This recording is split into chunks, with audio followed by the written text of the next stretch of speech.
Good morning बच्चों मैं आपकी अनुपमा सिंह मैम आपको सिविक्स का दूसरा चैप्टर संविधान निर्माण पढ़ाने जा रही हूँ। आप लोग इसको ध्यान से सुनिए तो सब समझ में आएगा।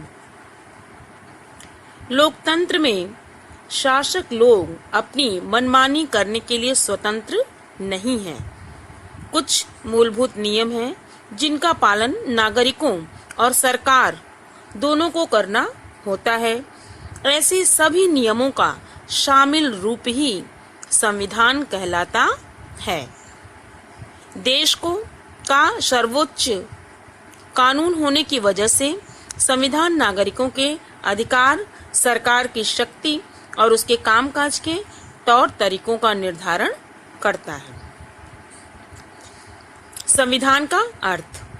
संविधान शब्द अंग्रेजी शब्द कॉन्स्टिट्यूशन का हिंदी रूपांतरण है, जिसका अर्थ संरचना होता है।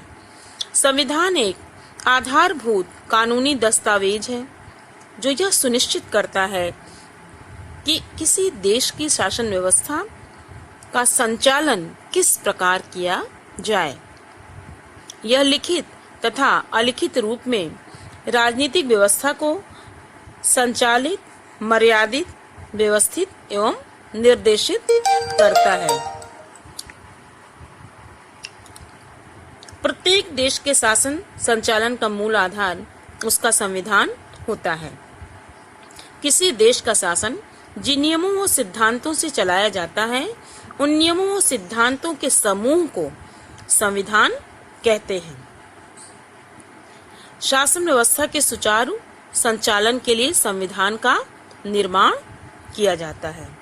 यानी बच्चों, नियमों का संग्रह या कानूनों का संग्रह ग्रंथ ही संविधान है। संविधान की परिभाषाएं। अनेक विद्वानों द्वारा संविधान की परिभाषाएं निम्न प्रकार हैं। लॉर्ड ब्राइस के अनुसार संविधान में वे कानून या नियम सम्मिलित होते हैं जिनके अनुसार सरकार के रूप और नागरिकों के प्रति उनके अधिकार और कर्तव्य और इसके प्रति नागरिकों के अधिकार और कर्तव्य निश्चित किए जाते हैं। डायसी के अनुसार संविधान का अभिप्राय उन समस्त नियमों से है जो प्रत्यक्ष अथवा अप्रत्यक्ष रूप से राज्य की सार्वभौमिक शक्तियों के वितरण अथवा प्रयोग को निर्धारित करते हैं।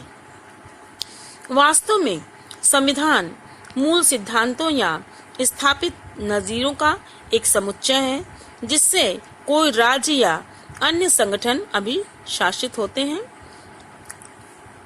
संविधान का एक उदाहरण दक्षिण अफ्रीका का है। बच्चों, ये आपके कोर्स में है। वहाँ क्या हुआ और दक्षिण अफ्रीकी लोगों ने किस प्रकार अपने संविधान निर्माण के काम को पूरा किया, इस अध्याय में आप पढ़ेंगे। इसके पश्चात हम भारतीय संविधान के निर्माण और इसके पीछे के मौलिक विचारों, मूल्यों की चर्चा करेंगे और देखेंगे कि यह किस प्रकार नागरिकों के जीवन और सरकार के अच्छे कामकाज के लिए बेहतर ढांचा उपलब्ध कराता है।